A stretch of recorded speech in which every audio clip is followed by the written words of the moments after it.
Let's start by sitting for a bit, shall we?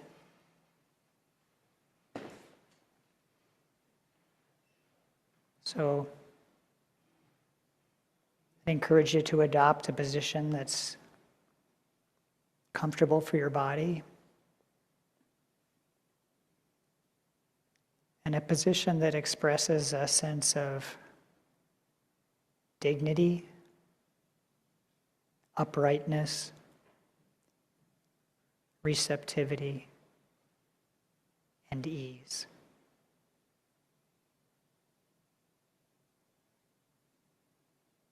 And just initially allowing yourself to arrive in the space.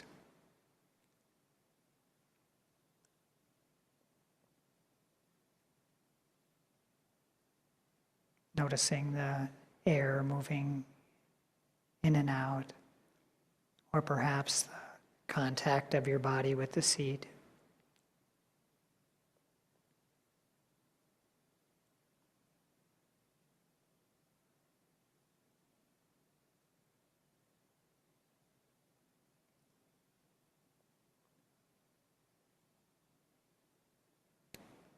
And I encourage you to start with an intention. You may have an intention about your practice or your well-being or something that's going on in your own particular life, and it's great to have intentions like that. And also, for the purposes of this sit, I'd encourage you to see if there's an intention that might arise in your mind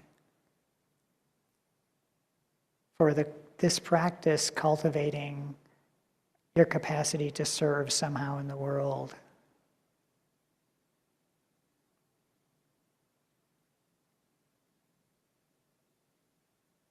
Maybe to support particular people that you know, or groups of people or beings, some setting. Maybe it's vast, and maybe it's very specific.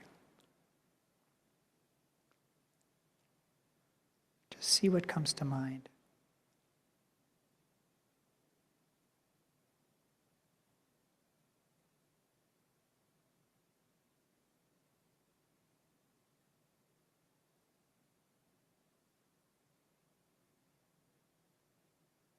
The late Sensei Alan Senaki shared with me that he oftentimes would begin his sits with the intention, may I be awake, that I may help others to awaken.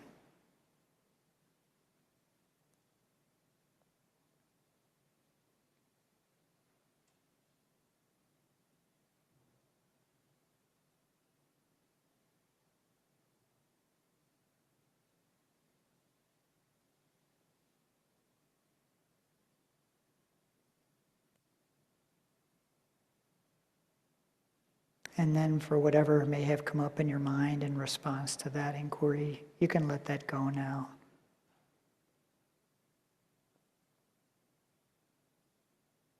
And bring your attention to the embodied experience of sitting.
Maybe you are new to meditation.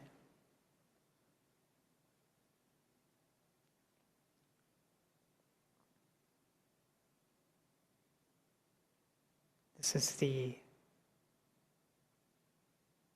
experience that I aspire to have in this sit, to let go of the expectations or experiences or ideas about what the practice is, and to just sit in this moment, which is completely fresh.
Suzuki Roshi's instruction for meditation is to just sit innocently, aiming for nothing at all.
dedicating the merit of this meditation to you and your kind hearts, and to this world which is in such need of our care.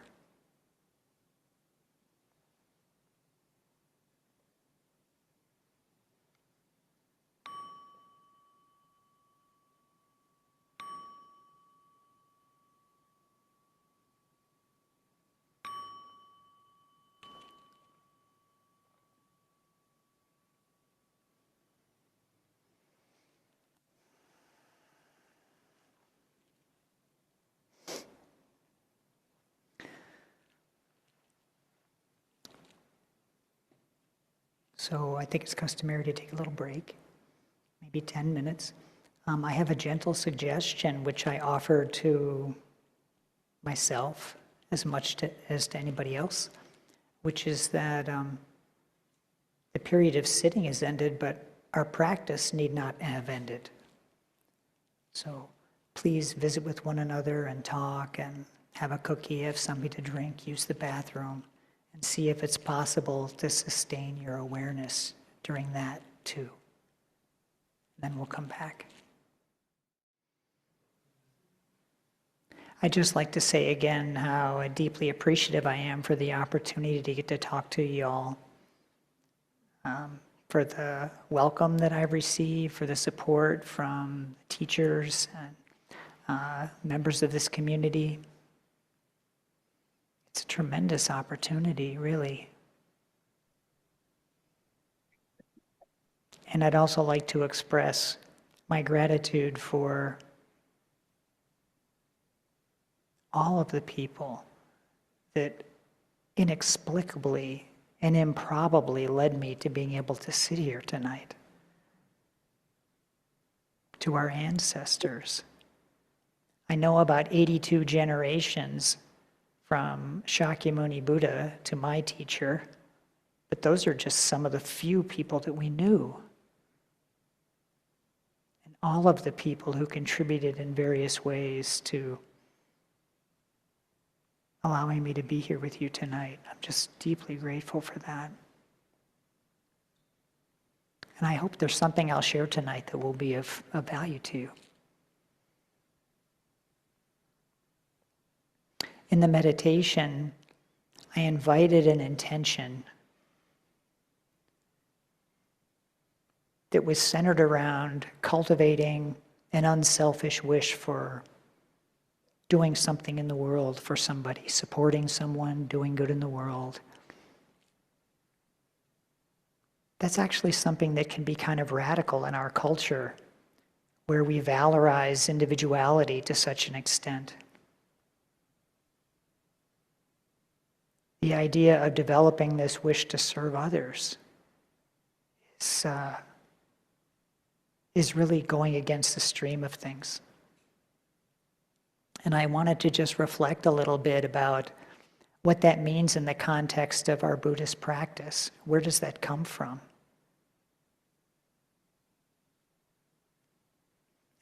And I was thinking, firstly, that maybe this has to do with my background in science, but this idea of supporting one another, it goes right back to the beginning of our lives. Babies are born with no ability whatsoever to take care of themselves. It's kind of extraordinary. The fact that we are all here means that we had support, however imperfectly, that allowed us to grow into the adults that we are.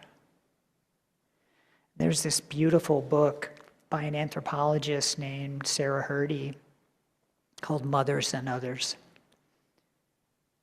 And she explores deeply the history of child raising in humans. It's so interesting. The idea of a nuclear family, which is deeply embedded in our society, is a modern invention. It wasn't possible for small groups of people to raise a child until the Industrial Revolution.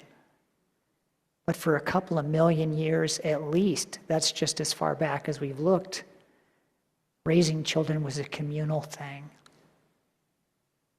It happened with groups of people taking care of one another. So it's deeply embedded in our biology and in our history. That you all are here,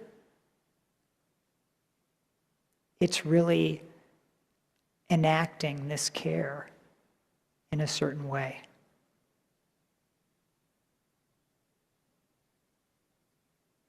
But it's much more than that, because this is really at the core of the Buddhist teachings. It is true that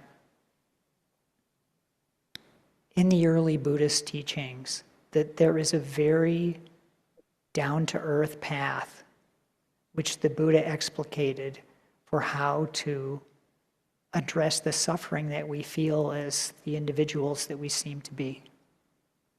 And it's also true that from the very earliest teachings, and elaborated quite extensively thereafter, there was a different dimension to this. And that different dimension had to do with the idea that there's something fundamentally different about suffering that's hard to understand if you view it from the perspective of an individual who's suffering. Suffering isn't something that is mine, actually. And that's because I don't exist as a self in the way that I've been conditioned to think that I do.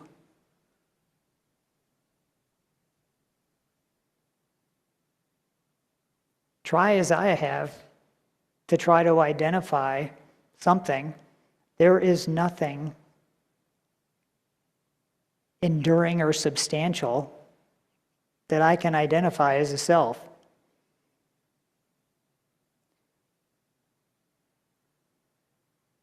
And in terms of the experience of suffering,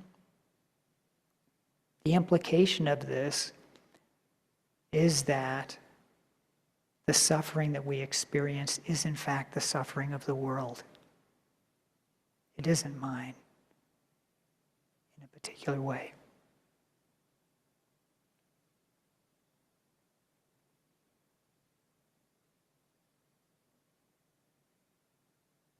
Now, I started in meditation because I was unhappy in a certain way. I felt that I wanted to address my own suffering, which felt so personal. And I think a lot of us come to meditation for that reason. And then the remarkable thing is, we don't have to orient ourselves or our mind or our hearts to service in the world. That is just going to happen anyway. There's a quote by Norman Fisher that speaks to this really very beautifully. Norman writes, "Meditation practice sensitizes you to others. The more you are familiar with your own mind, its various twists and turns, the more you realize that others are just like you. Everyone is more tentative, more vulnerable, and rougher than they appear. Accepting this, you are kinder to yourself and everyone else." And I remember having this epiphany in a retreat one time where I'd spent so many days, it seemed, being lost in and observing the crazy things that were going on in my head. And then I just looked out at everybody there and I thought, I just got a feeling I'm not alone here. And it did kind of tenderize my heart a little bit just to see that.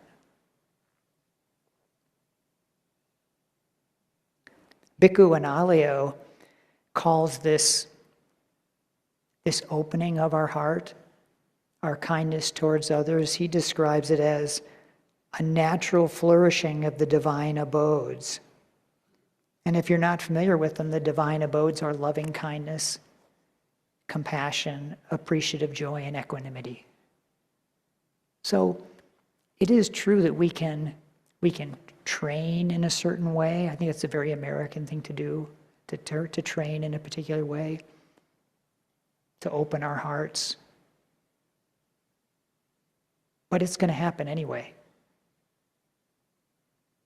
I think if there's a project to embark on meditation as solely a project in self-actualization and self-help, it's just going to have a limited efficacy over time, because these teachings that point to something more vast than ourselves are really speaking to the nature of reality. And this is absolutely nothing that you should accept because I said it. But it's something that we can experience. I was thinking about how a few years ago, I was on call in the hospital, and there was a little bit of a break. And I went to a patient's room where there was a man who was dying. It was probably about 3 a.m. And the only light in the room was the illumination from the digital readouts of the equipment that was in there. It was very quiet and still, and I could look out the window and I saw the twinkling lights from the city. It was so peaceful. And he was not responsive, and I just sat in a chair by the bed. I didn't say anything to him at all. I'd never had a conversation with this person, and we just sat together.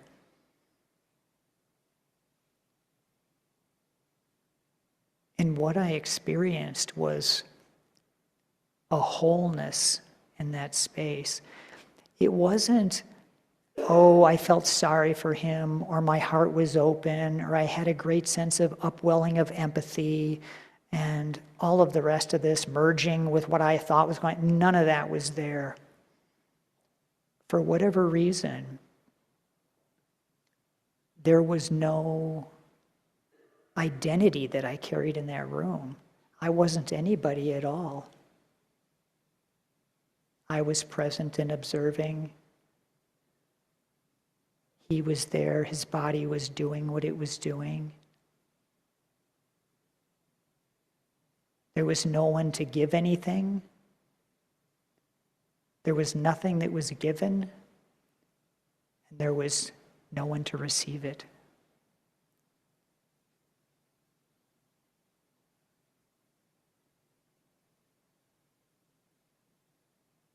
I think this speaks to a spacious dimension of our experience that we can become increasingly attuned to.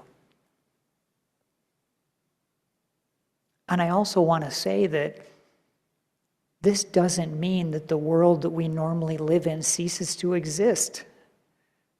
We're still here, and everything is still the way it was. My teacher tells me all the time that Zen is a path of continuous failure. So 2 weeks ago, I went and visited with a man who was held by ICE in detention.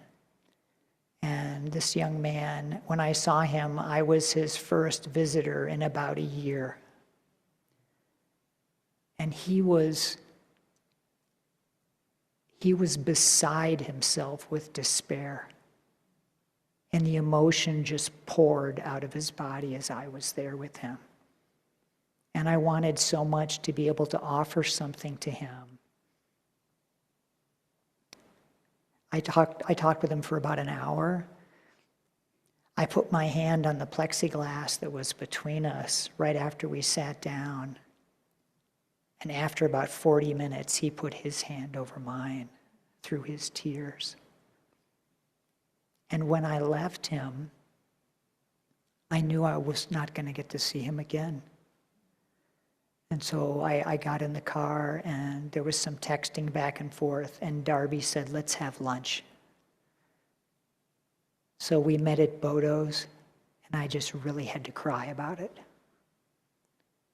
So I just want to be very clear that when I talk about this experience in which this small, stingy sense of self that we tend to walk around with is so dominant, that there's a way to transcend that, to see something bigger and more vast that cracks our heart wide open. That doesn't mean that I don't stub my toe on the chair, that I don't have this heart-wrenching experience with somebody else, that I'm not emotionally impacted very strongly by the things. Both are true, which is also the Buddhist teaching. Both of those things are true.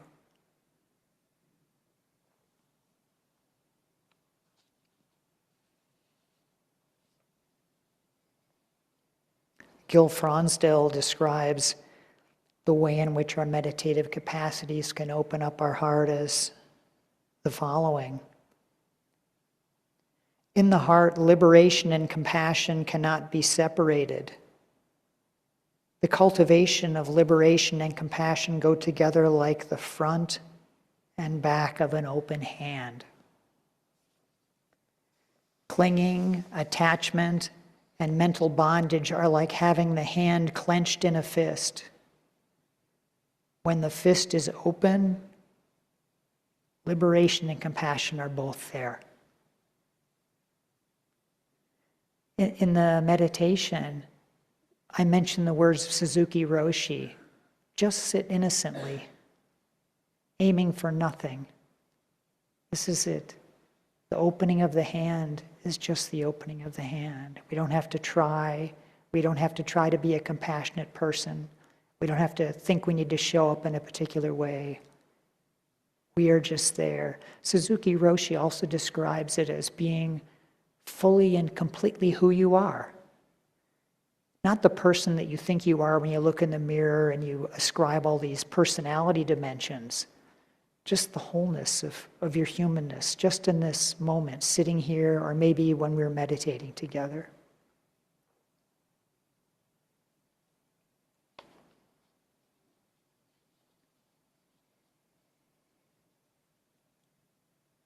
And if there is this deep interconnection between us, which can just open up, there is still this question of, with everybody, especially in this world that we find ourselves in. When I was on retreat several weeks ago,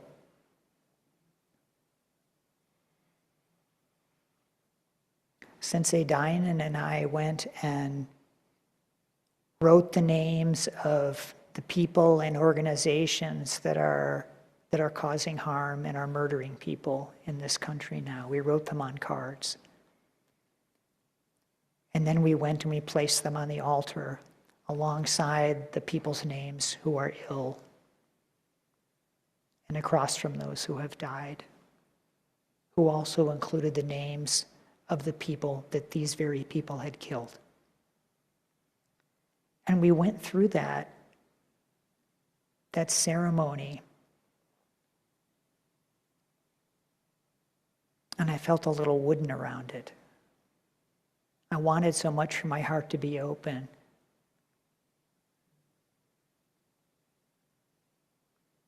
There's a whole path of Buddhism involves the cultivation of the qualities of a bodhisattva. A bodhisattva, as many of you may know, is someone who forgoes their own awakening until everybody is liberated. No exceptions. So we can't close people out of our hearts because of what they've done. Maybe especially these people who are causing harm. But it's really challenging.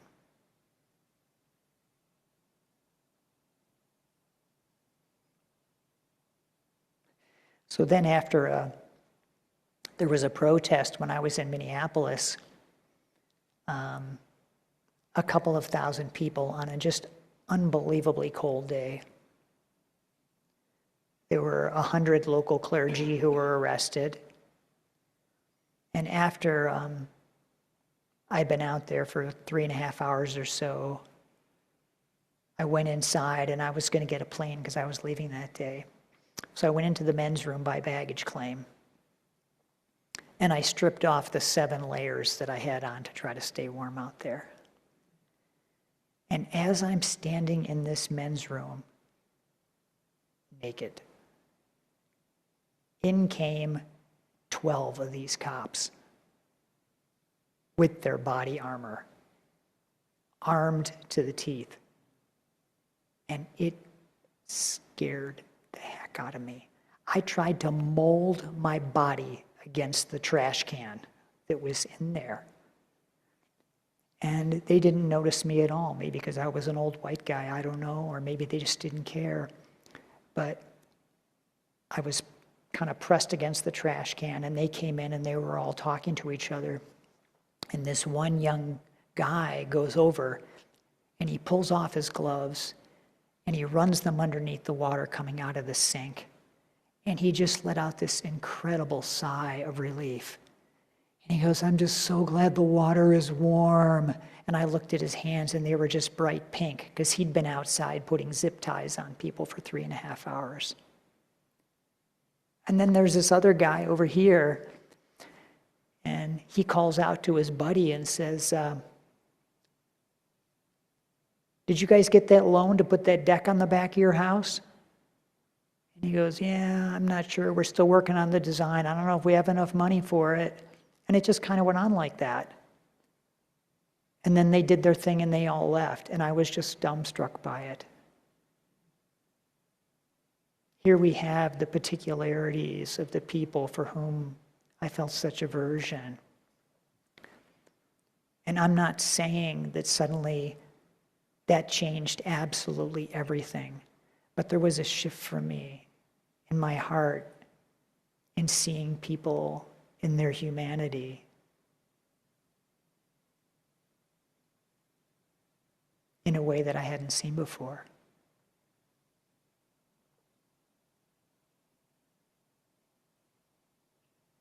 So it's taken me a long time, but I'm actually now getting to the part of this talk where I talk about why I called the talk what I called it.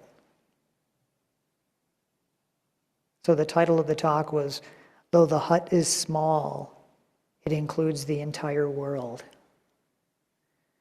This is a line from a poem written by an 8th century Zen master in China named Shurto. And the poem is called Song of the Grassroot Hermitage. And we oftentimes talk in Zen about how reading a text, there can just be a line that suddenly it just reaches in. And I heard this is kind of an obscure poem, but I heard it several years ago, and I heard this line, "Though the hut is small, it includes the entire world." And I felt something deep within my heart about this, even though I didn't and don't claim to particularly understand it. There's something about it which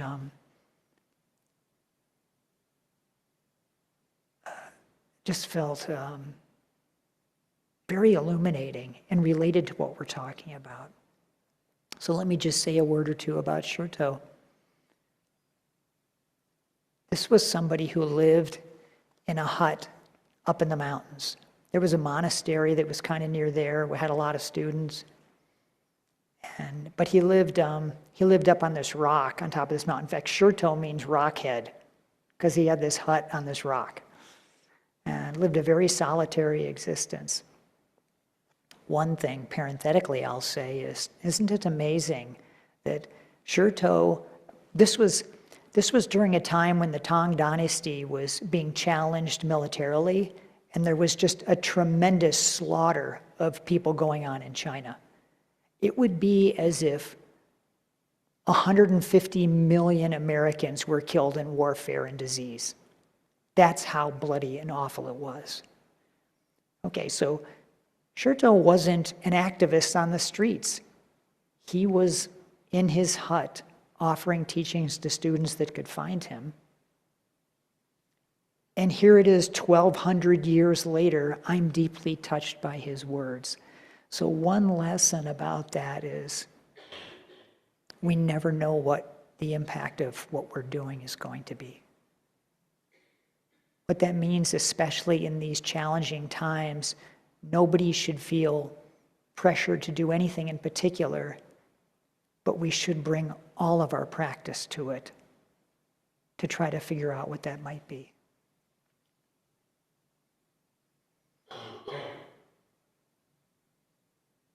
One interesting thing is during that period in China, Buddhism was outlawed. And that's actually the reason why it's thought that this garment exists. So it's typically black ordinarily. This is a peacemaker version. This is something that I wear kind of more publicly. The black one looks a little bit like a Kevlar vest. So I wear that for more formal Zen things, but this is a peacemaker one. So it's a little thing that's a scaled down version of a monastic robe. And the legend is that during this era of Shirto, that this was invented because monastics could wear it underneath their clothing. They could continue to practice and no one would know it was there. And Shirto was so amazing. He really, he was in the lineage of Suzuki Roshi and saying, aim for nothing, don't worry about anything. Somebody asked him, a monk came up, found him, the story is, and said, what is your understanding? And his response was, this mountain monk understands nothing at all. And then the monk responded, well, what's the key point? And actually, this is where the stories on the page are kind of flat emotionally. Here's the way it goes in my mind. This monk is totally out of breath, and he's like, finally, I found you. He's like, okay, can you give me the teaching? And he's like, I don't understand anything. And so the monk is like, seriously? What's the key teaching? And the Shirto's response was, the wide sky does not obstruct the white clouds floating. So then I imagine the monk going, really?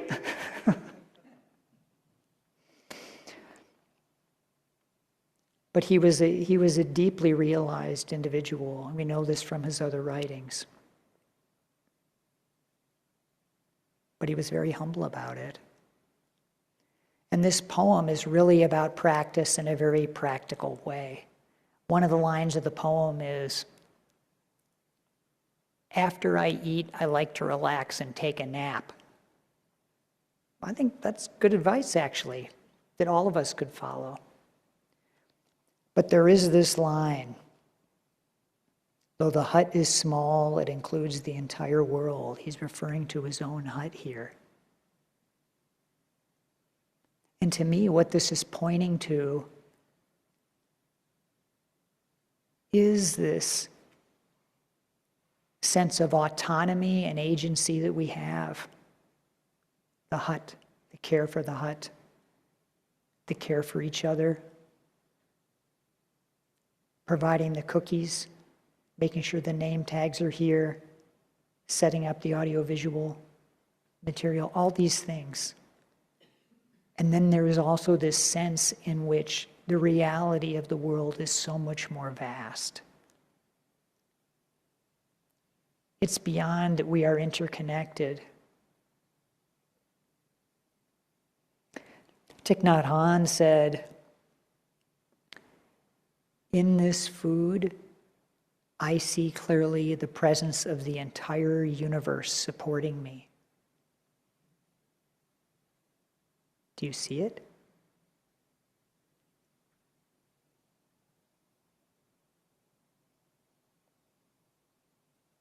So if the entire universe is supporting me, then I too am in the entire universe. And this is not something that can be understood by thinking about it.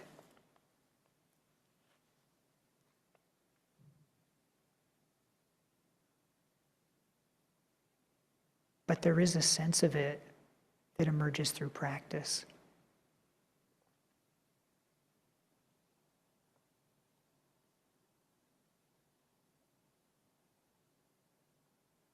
And it impacts the way you can move through the world. When I was on retreat recently,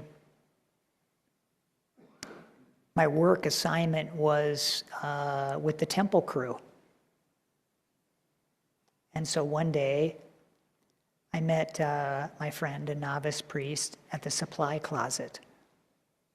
And we were going to clean the bathroom. And so he took the supplies out, and then with great deliberation and care, he handed me this perfectly folded rag that was falling apart. And I don't know even what color it ever was in the beginning, but it was different now. And he handed that to me. I received it. I held it like this. And then we walked together through the sunroom to the bathroom where I used it to clean the toilet. So what would it be like if our care extended as much as we could to anything and everything in that way? Not because it's a project that we need to take on or we think this makes us moral and good people, but because we simply had this appreciation. We had this appreciation for what it means to have a cookie or anything, really.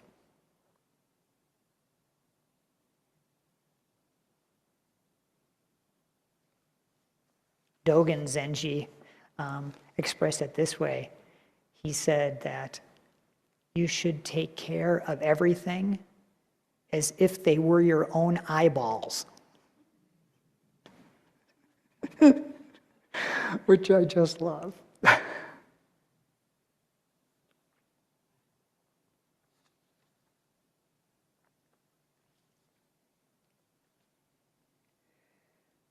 So in this spirit of seeing, connecting with, honoring and respecting our relationship to the world, to seeing our practice in the context of what's happening in the world, I'd like to offer a dedication. This is a dedication that's based on a formal dedication which is done in Zen services after the recitation of a chant called the Enmei. The Enmei is an invocation for the Bodhisattva Avalokiteshvara, the Bodhisattva of compassion. It's something that I recited hundreds of times when I was on the streets of Minneapolis. An invocation for the care of this being and to awaken it in my own heart. So this is an adapted version of that dedication.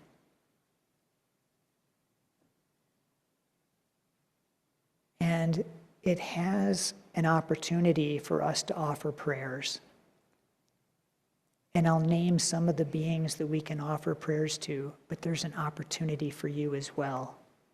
So when I get to the place where it says, I'll say, you please speak the names quietly of anyone or any being for whom you'd like to offer prayers. I invite you to do that. And we'll just wait together until those names are spoken. And then we'll finish, okay? So one thing that I invite you to do, if you're comfortable doing it, is I invite you to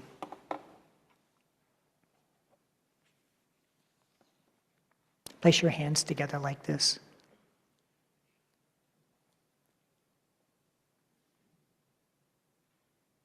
You know, in some contexts, this can be viewed as the entirety of the practice, just doing this. And noticing the air moving in and out.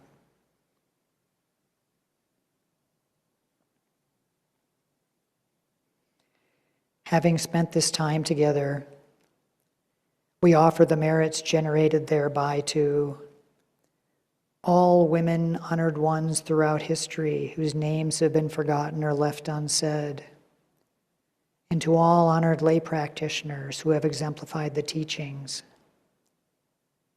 to the spirits of the deceased inhabitants of this region, and to all beings the world over. We pray for the health and well-being of all those afflicted by war, climate catastrophe, and to those who are hungry, unsheltered, and unwell. We especially pray for, please quietly speak the names of those for whom you'd like to offer prayer.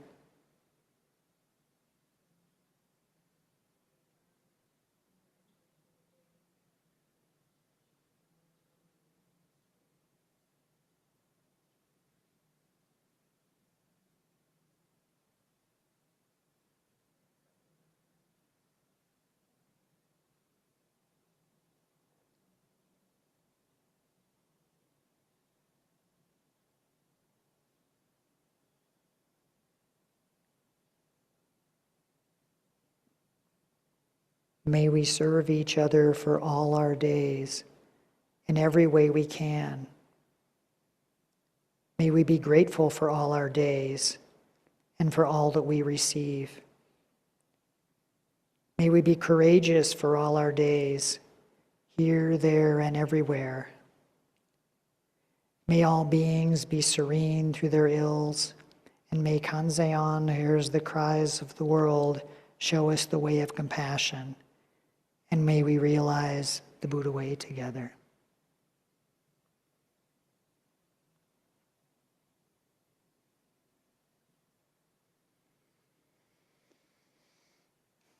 Thank you for your kind attention.